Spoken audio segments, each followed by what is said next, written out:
Oi pessoal, eu sou o Alessandro e hoje eu vou comentar esse quadrinho aqui, Corto Maltese sob o Sol da Meia-Noite. Esse vídeo, ele é a primeira resenha do Corto Maltese que tem aqui no Ministério. Primeira, eu espero, de muitos, mas o Corto está voltando agora, voltou em 2022 ao nosso mercado editorial pela editora Trem Fantasma. Inclusive, eu até tenho um vídeo aqui no canal sobre o Hugo Prato, uma longa live feita com o próprio pessoal da Trem Fantasma, mas ali o foco foi a criatura e não o criador. Resenha mesmo, essa é a primeira. O personagem ainda não havia sido comentado. E eu começo pela fase pós-Prato. Deixa eu explicar o que significa isso. O Corto Maltese foi criado pelo Hugo Prato lá em 1967, o italiano Hugo Prato. E, essencialmente, o Corto Maltese é um viajante. E há muito do Hugo Prato na sua criatura. O Hugo Prato também viajou aí boa parte do mundo, inclusive chegou a estar no Brasil. Recomendo que vejam a live aqui do Ministério, é bem legal. E Corto é um sucesso absoluto. É considerado aí um marco nos quadrinhos mundiais, só que o Hugo Prato morreu em 1995. E recentemente se tomou uma decisão que é a seguinte, de criar histórias novas do personagem. Ou seja, outros autores que não seu próprio criador produzirão histórias com o Corto, né? Não só sobre o Corto, mas com o Corto Maltese. Essa é uma decisão que ela é sempre polêmica, ela sempre causa discussão, uma decisão que foi tomada com outros personagens desse mercado franco-belga, o Asterix, por exemplo, é uma tremenda responsabilidade para os autores que pegam para fazer isso, né? É uma grande responsabilidade. E os autores escolhidos para fazer Corto Maltese sob o Sol da Meia-Noite foram o Juan Dias Canales e o Rubem Pelerreiro. O Juan Dias Canales é o roteirista de Black Sad, a galera deve conhecer Black Sad, aquele gato antropomórfico que foi publicado aqui no Brasil pela editora SESI SP. Já o Pelerreiro, ele saiu aqui num quadrinho bem interessante, na verdade uma coletânea de contos Rubem Pelerreiro, que é o Cromáticas, que saiu pela própria editora Trem Fantasma. Devo deixar claro nesse vídeo que eu não vou fazer um esforço comparativo entre os quadrinhos do Hugo Prato e esse da fase pós-Prato. Por quê? Porque eu não tenho condições. Eu só li um álbum do Corto feito pelo Prato e tem muito tempo. Minha memória não é boa, e muito tempo mesmo, e confesso que não foi algo que na época me marcou tanto. Não porque no quadrinho não seja bom, nada disso, mas talvez porque eu não tivesse interessado naquilo, ou porque era muito moleque e estava buscando ler outras coisas. Então, na minha memória é praticamente nula. Eu lembro que eu cheguei a ler, mas nem lembro direito do quadrinho. Então, considero essa basicamente a minha primeira leitura.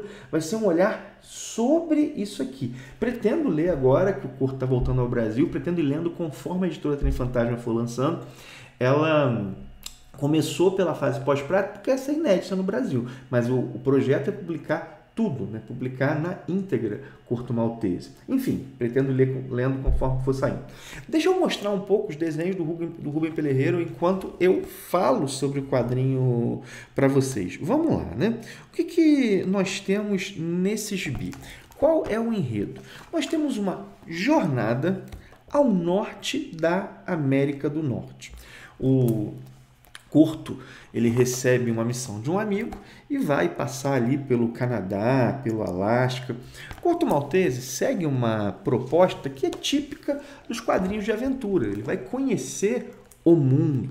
Só que o que é interessante nesse quadrinho é que o foco não é tanto, sei lá, a geografia do lugar. O foco são os tipos humanos.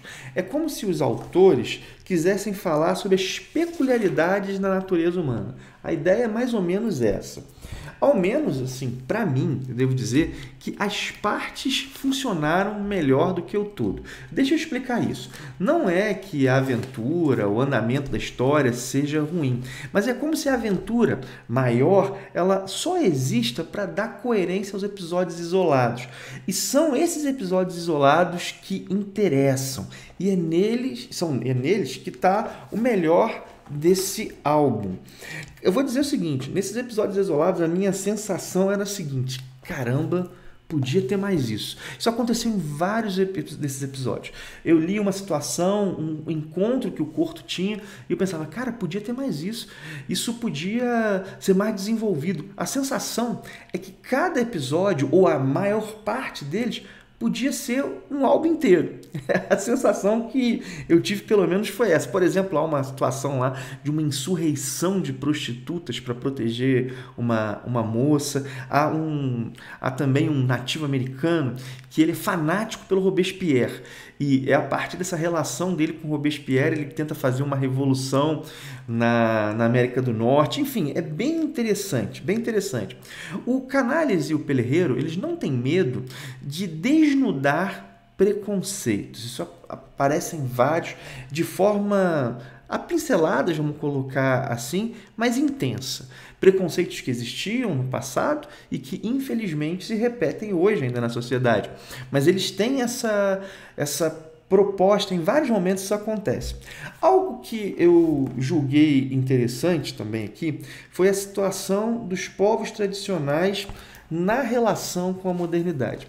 Há dois personagens que se apropriam de elementos típicos da modernidade. E ao apropriarem desses elementos, isso gera poder para eles. Isso gera alguma vantagem. Há lá, por exemplo, como eu disse, nativo americano, que é fanático pelo Robespierre, há um outro personagem que lê muito revista de divulgação científica. Então, essa apropriação de povos tradicionais à modernidade, ou de membros de povos tradicionais de elementos da cultura moderna, ela gera poder e ela gera liberdade. Mas, em ambos os casos, essa apropriação termina de modo trágico. É quase como se o Canales ele quisesse usar esses indivíduos como metáfora para a situação da relação entre culturas tradicionais e a modernidade. Achei isso muito interessante, é algo que me fez pensar enquanto linha.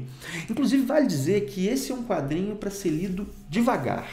É um quadrinho para ser lido aos poucos, prestando atenção nos diálogos, parando para pensar um pouco.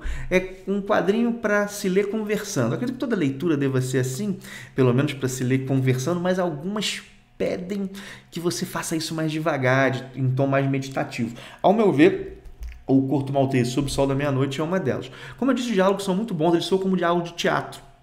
Vocês vão ver isso ao lerem, né? Os desenhos, eles são uma homenagem ao Hugo Pratt, deixa eu mostrar para vocês, mas eles não emulam o Hugo Pratt totalmente. É uma homenagem, mas com liberdade, feita aí pelo Rubem Pelerreiro. Falei que não ia fazer nenhum esforço comparativo, mas pelo menos esse ponto quis levantar. Bom, as cores, elas contribuem muito, deixa eu mostrar para vocês de maneira mais pausada, para o tom melancólico que a história tem. Contribuem muito. Enfim, tá aí o meu olhar sobre Corto Maltese Sob o Sol da Meia-Noite. Espero que tenham gostado do vídeo. Já vou pedir aquilo tudo que vocês já sabem. Curte, comenta, compartilha. Lembrar do link da Amazon que tem na descrição. Vale dizer que a Trem Fantasma ela comercializa seus quadrinhos de algumas formas. Há uma assinatura, que é o Clube do Trem. Há também a loja deles. E a Amazon. Sob o Sol da Meia-Noite já está na Amazon, mas o quadrinho ele chega primeiro nesses dois caminhos, né? Nesses dois outros caminhos, que é o clube de assinatura e depois a loja deles. Depois de um tempinho vai para a Amazon. Né?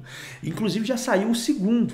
O segundo já tem na loja deles, que é o Corto Maltese Equatória. Estou bem curioso para ler, Espero ler em breve, já que eu curti esse primeiro volume. Leia e comentar aqui com vocês também. Como eu disse, espero que seja a primeira de muitas resenhas do Corto por aqui. Bom, conforme a Trem for lançando, vou comentando com vocês e mais cedo ou mais tarde vai chegar aí a fase do prato. Bom, paro por aqui, minha gente, já falei demais. Forte abraço, até o próximo vídeo.